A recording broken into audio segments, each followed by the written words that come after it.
All right, let's get to it then. Leslie's gonna share a slide here and we're gonna talk a little bit. So I wanted to talk a little bit, you guys, about kind of where we're at as a market in general, and then also kind of what our specific sales are for the month of August and year to date. Then I wanted to give you some perspective on kind of what we're seeing because it's kind of a bifurcated marketplace. But first of all, good morning to everyone. I hope everyone's doing well, and I hope you enjoyed the video Tim has so graciously been putting together. So that's uh, that's really been cool. So people can watch it kind of at their own on their own schedule and what have you. And we're working on trying to fine tune that and make it more efficient. But we thought for the purposes of this that we could have some dialogue around it.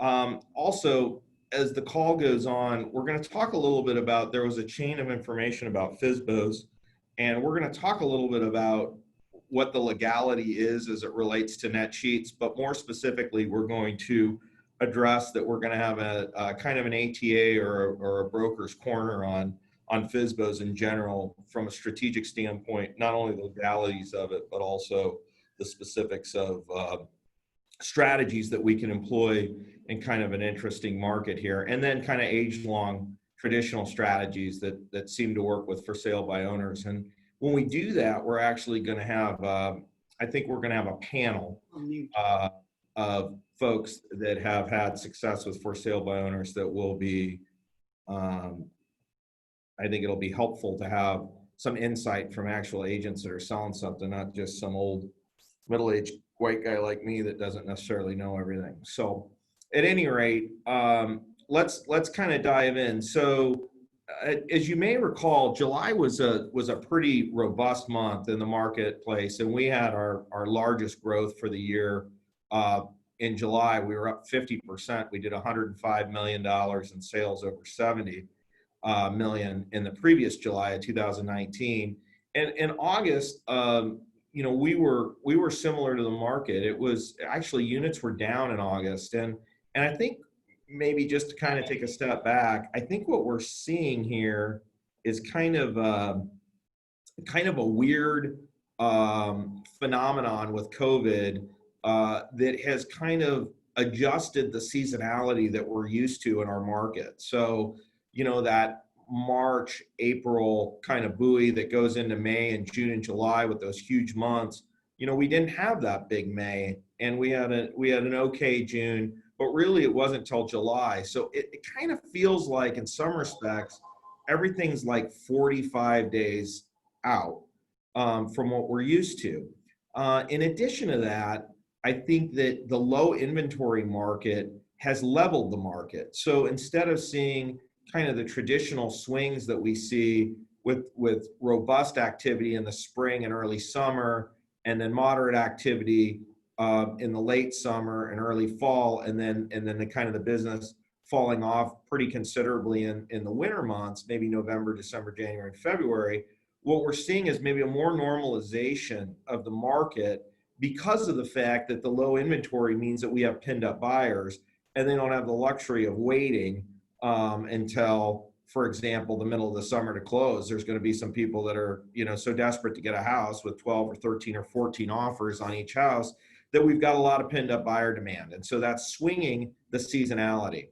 So with that said, you can kind of look at August, and because July was so robust, August was not. And actually units were down. And by the way, this has got Lincoln in here as well. And we're working on a better way to surmise the Iowa data. And I am going to send something out in a spreadsheet that's going to kind of address some of the volume in Iowa. We're struggling with Swire to get that exactly right, but we are going to get it correct. And I will be sending something out later, either this week or the first of next week, to identify kind of what's happening in Southwest Iowa as we continue to grow our business there. We have wonderful agents performing there. But if you look at the kind of the data, the units, for example, in August, they are down considerably for the not only Omaha area, but the aggregated. This has got Lincoln numbers, but they don't really skew the numbers. It's pretty consistent if you look at Lincoln's numbers versus Omaha's numbers. And we're down 8.9% units. But what's interesting about it is the volume was actually up 1.3%.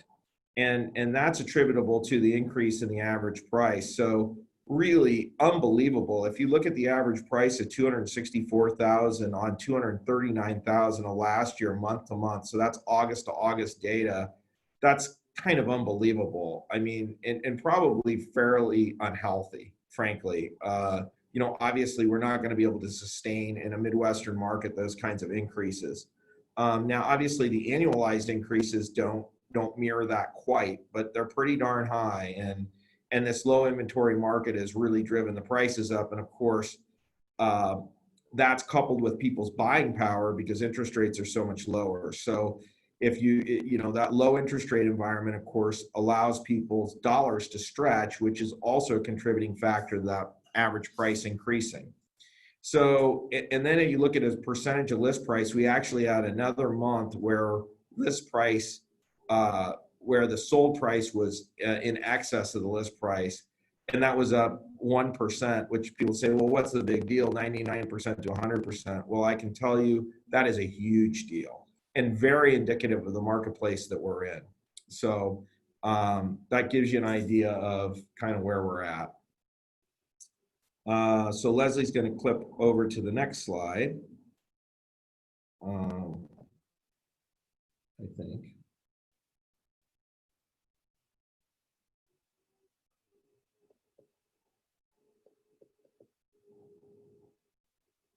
Let's see, she's working on it, I think. Not quite there yet. So,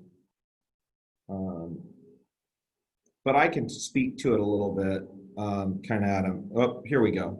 So this is, so and I apologize, we're having a little bit of technical difficulty just because we're a little out of our element with the technology that we're using here at Gold Coast. But at any rate, you can kind of get a sense of kind of what our volume was like in August. And I don't know if we can get that page scrolled down a little, Leslie. But you can kind of get a sense of, and if you keep going to the bottom, that'd be awesome. Thank you. So if you take a look at our volume, our dollars were actually up slightly. We were up 4.2%. Our units were actually up about 17 units, 5.74%. And our GCI was up about 8.25%. So that total revenue, AGC is the number we use. It was 2,117,626 over 2,048,536. So we didn't have the growth that we've had historically. And interestingly enough, our August was our best month last year. So that 78 million was our absolute pinnacle. And our best month to date, and I think our best month of the year this year, ironically, was in July. So you kind of get a sense of those trend lines.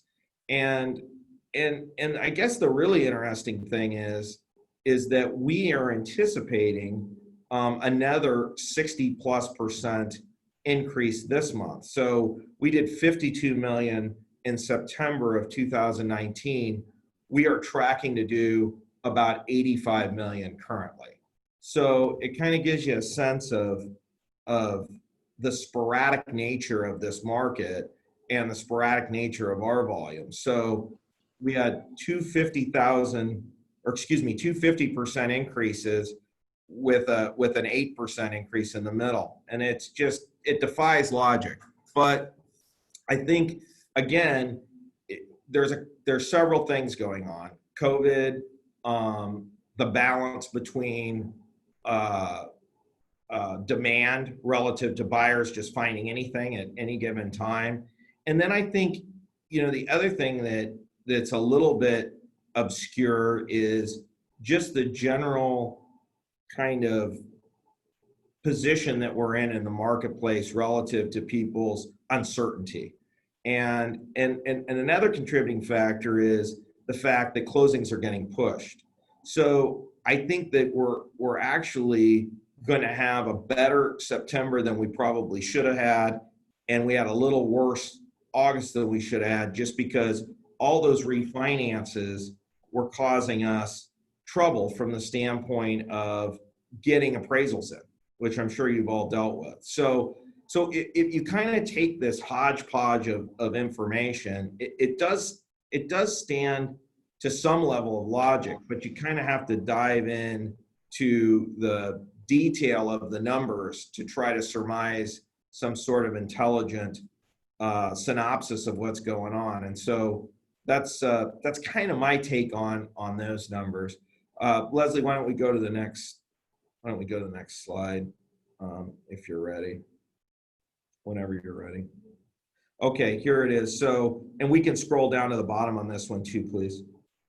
So this is our year-to-date numbers. So if you'll notice, our total AGC, $14,595,000.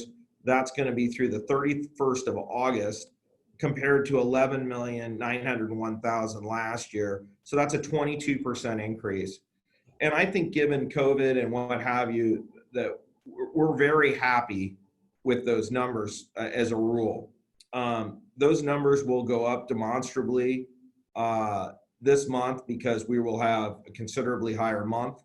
So we're anticipating that if you take our volume by size, that 500, that's the second to the last column, that 535,718,000 over 438,578, that 22.15. We've been pretty consistent. Our GCI is just ticked up ever so slightly relative to our sales volume. And by the way, I think that that's an important thing to comment on, because everybody keeps talking about the retraction of commissions and that the commission erosion. And if you really think about it, we have been able to sustain our commissions because we have great agents that are working hard, that are providing and communicating their value every day. And I think the value of the brand and the value of the agent and really articulating to consumers and providing an ancillary value through staging and through professional photography and through social media and all the things that you folks do so intelligently, I think is really demonstrating that we don't have to have commission erosion. It's a mindset. And that the consumer is actually getting a lot of benefit from us. And this idea that, oh, well, it's going to sell in a day, you need to reduce your commission because you're not going to have the time in it. It has nothing to do with the property going under contract. It has everything to do with getting it to the finish line at the highest price possible with the least amount of pain and anguish, and eliminating the pitfalls that so often can occur once a buyer is kind of has buyer's remorse, as they've been kind of shoved into these situations. So I'm impressed by two things. I'm impressed by the fact that we don't have that commission erosion in our company. We've demonstrated that it's actually gone up 0.5% from the standpoint, not 0.5% on 6%, obviously, but 0.5% on our increase based on the same volume. So I think that is a very good sign for the health of our agent population as far as being able to demonstrate value. I would say, secondly, that as time moves on here, we're going to probably be able to increase our year-on-year numbers to closer to 30%. So I think I'm very hopeful, although the fourth quarter is a little bit of a crapshoot at this point. I'm pretty hopeful that we're going to get that 22% in GCI and in volume up to closer to the higher 20s. And this month will be a big buoy to that, because we anticipate, like I said, a 60% increase in volume. So, okay, so maybe the next slide, Leslie, if you wouldn't mind, please.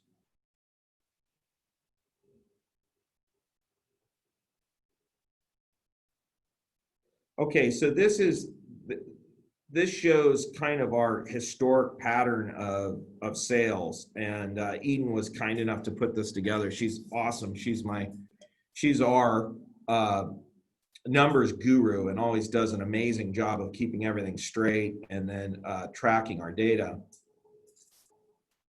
And you can kind of see there uh, how the months how the months have unfolded. And July, if you look at that July column, 105 million on 70 million, you can kind of see that. But I think it's interesting that if you go down to the bottom, our average is 67 million a month this year versus 55 million, which is a little bit off what our historical increase has been, although we've been on an incredible ride.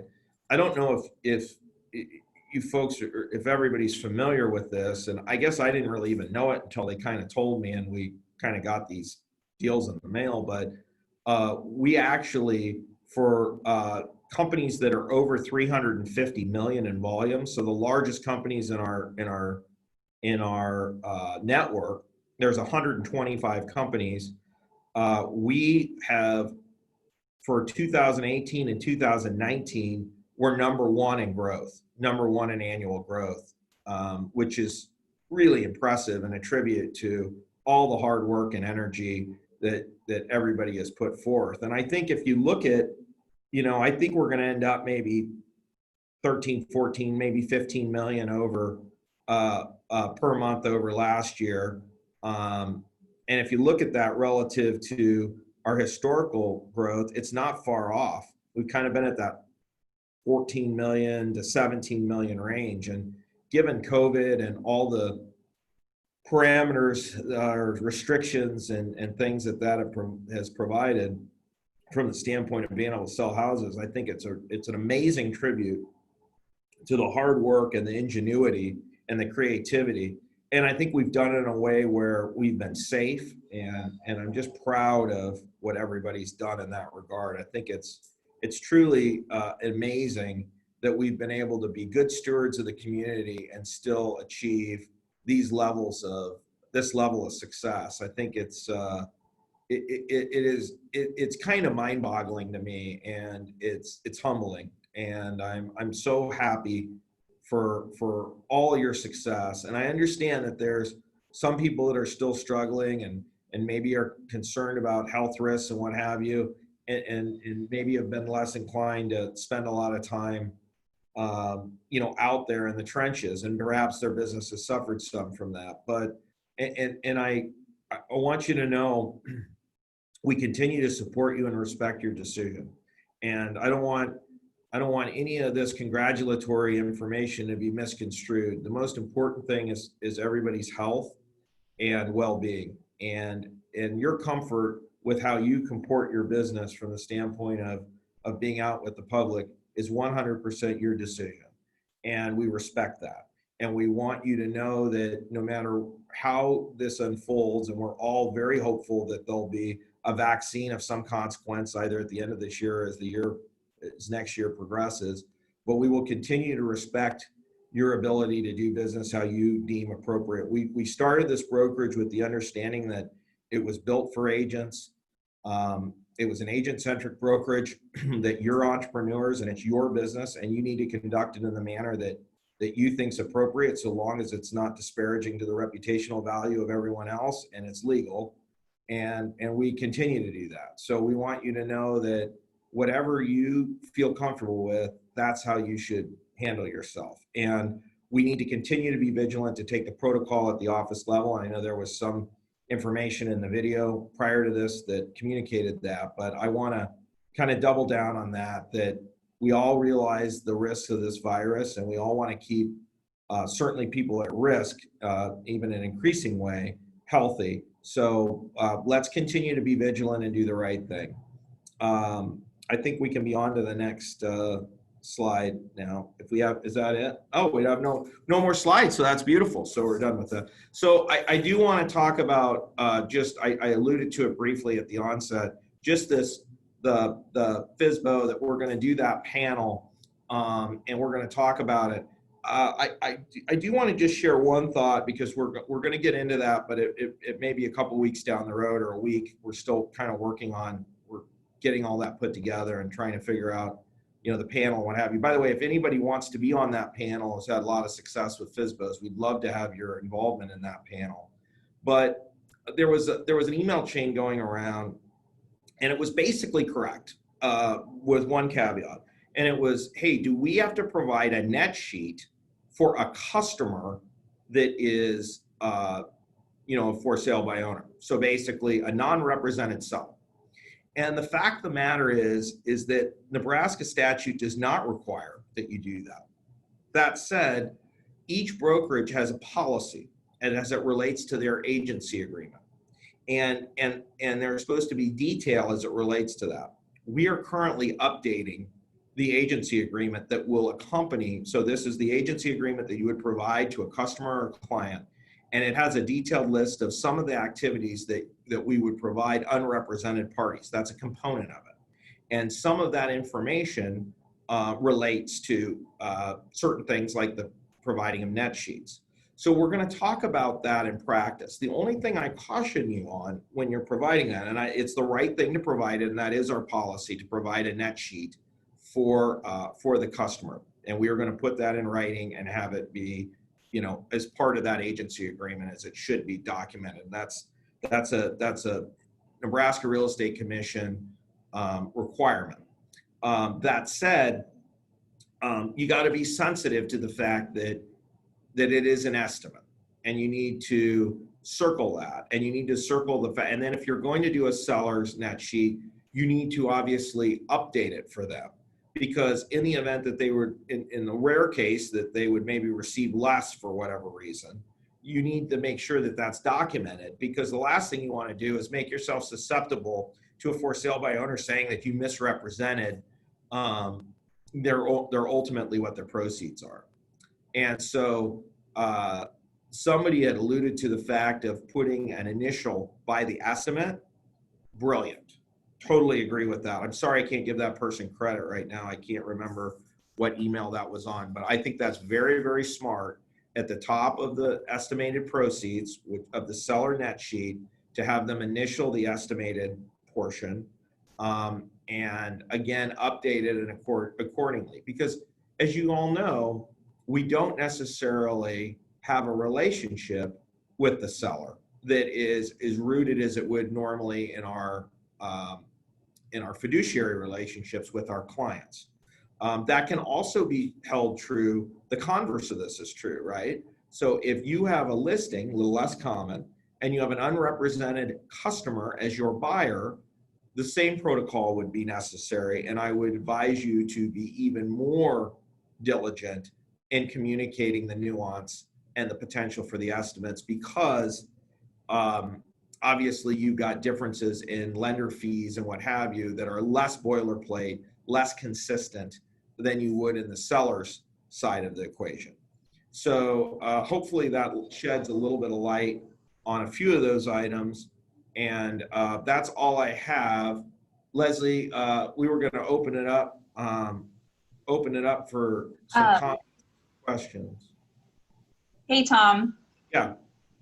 So I think following up on all the awesome information that you've given, we're going to have a gift card giveaway with a question that was answered and talked about during your discussion.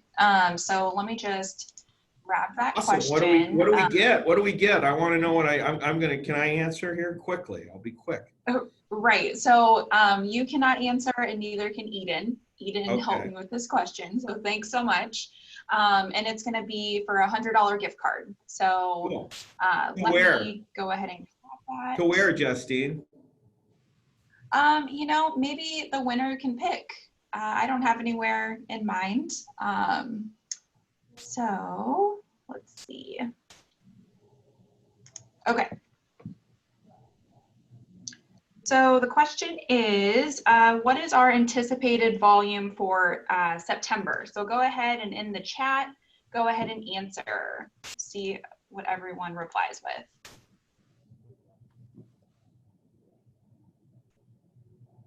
And again, what is our anticipated volume for September of this year? What's everyone got?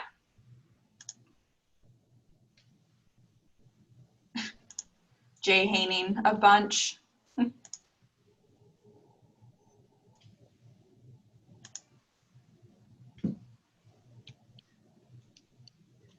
All right. I think Amber wins. don't you? Yep. 87 Yeah. million. Yep. Well, 87,000. I guess that's not right. Oh, forgot a 87. zero. She said 87 million. Oh. Okay, so she wins. Okay. Awesome. Yeah. Amber, I'll get with you. See, which Amber do we have here? I can't see a last name. Is that Amber Barr? Amber Barr. Awesome. Okay. Amber, I will get with you and we will make sure you get a $100 gift card. Let's see. Yeah. So that's what I have for a giveaway. Yay, Amber. Tom, did I cut you off? Did we have anything No, else? not that at you all. were I gonna just, be- I'm here. If anybody wanted to have some dialogue, do we want to unmute people or can they, how does that work? They raise their hand or whatever? You know, I believe anyone can unmute themselves. Is anyone having trouble with that?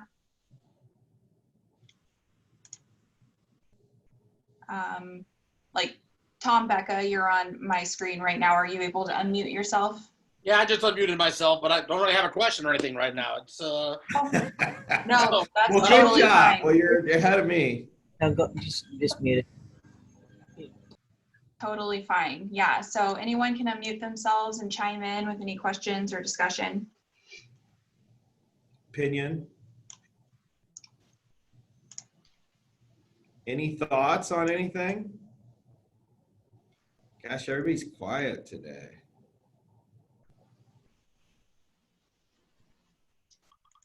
Okay, well, if nobody has anything to add, then we'll, that's how scintillating it was. It did, it did get one response.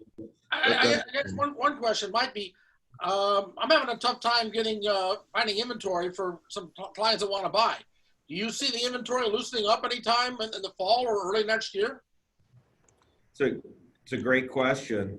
I'll comment on it, and then I'd love to hear some other people's opinions on it. But, you know, I think, honestly, Tom, the answer is yes, I do. But I think it's going to be attributable to the vaccine. I think if we get a vaccine, there's a bunch of people that have sat on the sidelines that were sellers that didn't have to sell and that will sell. So I think inventory levels will ultimately bounce up sometime in 2021. I don't anticipate that happening prior to the end of the year. I could be wrong, but also we haven't had that real wane in demand like we usually do in the late fall or early winter. But I will tell you, Tom, that I think that there will be a seasonality component to this to a certain extent. It won't be diminished in its entirety. And you might not have quite as competitive an environment because buyer demand may wane a little bit, I think, around the election time. So I would anticipate there being still very few houses to buy, but maybe instead of 10 offers, there's 4.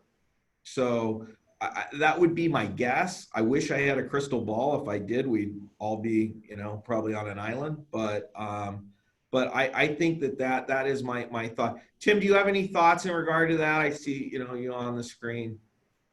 Yeah, I have to say, I'm thinking the same thing. I every year when it gets around election time, there's a lot of, or every time there's a presidential election, you know, it usually slows down around then. But this year is totally messed up. So we have no idea what that's going to look like.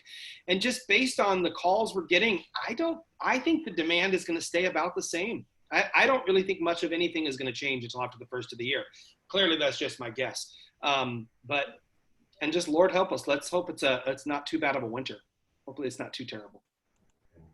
So, Anybody else have any thoughts about buyer inventory? Anything in relationship to that? Any comments on that? Any thoughts to share? I'd be curious to hear anybody's perspective on that. There's not a right answer. Nobody knows. I will say, I know I just talked, but I'm getting a lot of sellers now that are calling me and asking if they think they should sell this year or next year. And of course, it's not a simple answer. I'm talking them through what their ultimate goals are. But I've never had this many people ask, should I do it this year or should I do it next year? And I think it's a good sign. I think we're going to see more listings pop up next year. I think we're going to. Yeah, I do too. I think you're right. I think I think that there are people that held off and, you know, maybe people that are downsizing, you know, clearly people that were at risk, you know, they're smart, you know, and, you know, and luxury, you know, elderly people, people that, you know, that didn't have to go anywhere, you know, they could, but they didn't have to.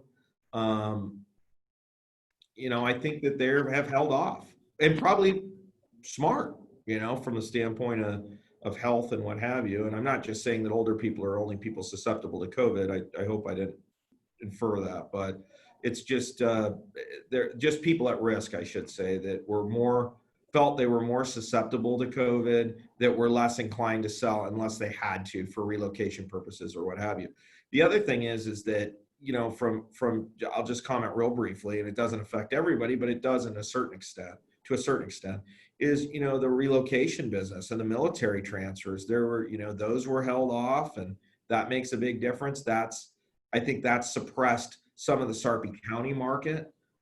So all these things are part of the equation and have affected things. We clearly know that we would have done more business without COVID, right? So I think it'll be very interesting to see. But I do appreciate everybody's time this morning. We had a really robust group of folks on. I think at one point we nearly had 70 people, which is really great. And I'm hoping, Tim. Hey, Tom?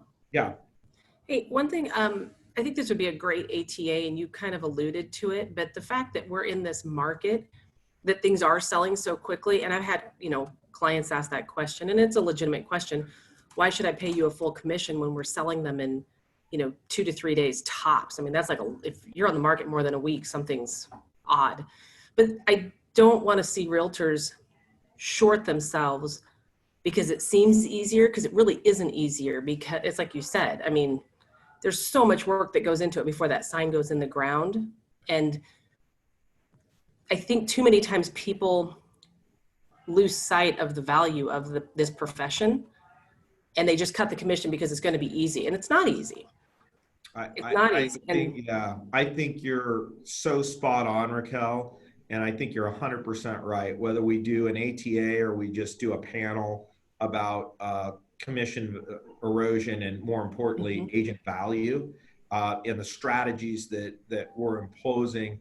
I had one conversation with somebody just recently in the $400,000 and $500,000 price range, and they really wanted it to be at 5%. And I kind of explained to them, you know, anybody can get, you can send, anybody can put a sign in the ground and get an offer. Anybody can do that. The question is, how are you, what techniques are you going to employ to get the highest price, and then more importantly, get it to the finish line in the time frame that we agreed to? So I couldn't agree more with you. I think it's something that we need to absolutely entertain having a panel discussion on, whether it's an ATA or because we maybe have a full schedule outside of an ATA. But yeah. So so here's the deal, Raquel. You just volunteered yourself to be part of that panel. That was the unfortunate reality of. There's some static on this end. I don't know what's going on. Yeah. Because you would be a great one, and you've always been such an advocate for that. I mean, I don't know. I just see, I used to hear, when I worked in the office more so, I used to hear people all the time, and, you know, you kind of pick up on the way people say things, or you like the verbiage they use. And I would hear people give their little spiels, and then all of a sudden, without skipping a beat, go, yeah, I could do it for 5%. And I'm like, oh my God. You know, and they all think that it's just 1%, and it's not. It's 14% reduction in commission. And then, you know, it just blows me away how too many times in this industry, we sell ourselves short, and we don't act like professionals, I guess. Hey, Raquel, it's Carol, actually. Yeah. It says Laura, but hold all those thoughts. Okay. Because I've got you down for this panel. I'm available the second Tuesday of next week. Closer to the end of October, I've got an open date, and I'm going to put this together as long as with the FSBO one, which you also had some great input on. So I'm just thinking that, you know, like you have your regular ATA members, we're just going to have you like every week. So my husband's right. I need to keep my mouth shut. Anyway, yes, we're putting both of those together. I'm putting both of those together right now. They'll be in October. So one on FSBOs, and one on commission erosion. So Yeah, and I would highly recommend people attend both because I think they both go hand in hand. absolutely, and they change from day to day. The Absolutely. conversations and the tools change from day to day. So thank you. One quick question then about marketing. Are we doing the pie event of any way this year? Wow, that's a great question. You know, I'll chime in. We have not discussed it, but we haven't made any decisions. There's just been discussions and things. I think ultimately, unless anything major changes, the answer is probably going to be no. But Okay. what we can do is we just don't make it reverse. If you want to do a pie, Just deliver it. deliver it. Yeah. Just deliver it. Leave it on their doorstep. Whatever you want to do. I think that's probably the safer bet for this year. No, I agree. This is Kristen. I saw somewhere in one of my pages where someone is planning, another agent is planning on doing the pie party, but doing it as a drive-through. Our team is doing that. Oh, are you? Okay. I couldn't remember. I saw it somewhere and I thought that was a Yeah, good idea. we're gonna do Yeah. a drive-through. I think the I think we drive-through- are. We've got Yeah. several things going, but yes, kind of like the food truck thing where they just drive up and pick it up. Kristen, we can talk about that here at Indian Hills because Yeah. we could do it like we did the shred thing where they come in one side and out the other. Yeah, you just have Love to it. be careful about weather. That's all. But even so, you can if they don't pick them up, you can go and deliver them the next day, and it just makes a good follow-up Popeye. So Perfect. Either way, Perfect. Yep. I'll get with you, Raquel. Okay. Good. Great dialogue. Yeah, I think makes a lot of sense, whether it be drive-through or reverse. We'll get together and send something out on that, just thought process wise, maybe some thoughts on that and see what we can do. But anybody else have anything else? Open forum doesn't have to be about anything. I mean, it's just good hey, to be. Tom, Yeah. is there a way that you could send out something or maybe even do a video that we can send to our client? I think the biggest problem of what, like Tim was saying, he's got all these people asking him, should I do it now? Should I do it later? Is that people, and particularly our clients who are very trusting, but they don't really know what to believe. And Sure. I think they believe us and they believe whoever we represent for our comments. It would really be helpful, and I don't know if you even have time to do this, but if you did some kind of just like a video like this, only with the kind of update that gives hope and shows actual, just facts, like just the facts and just where the projections are and what they're based on, without the political part to it. But like listening to you and watching you show numbers, even if it was OABR in general, I think creates a sense of, okay, these are the professionals and we can make a decision based on that. So Yeah.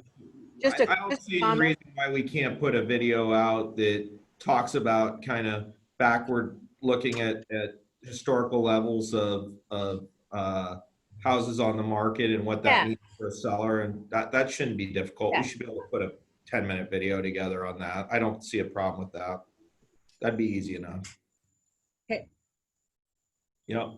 Anybody else have any other thoughts about anything? I know we've ran over. I apologize. Certainly people shouldn't feel compelled to stay on, but if anybody wants to talk about anything, we're here.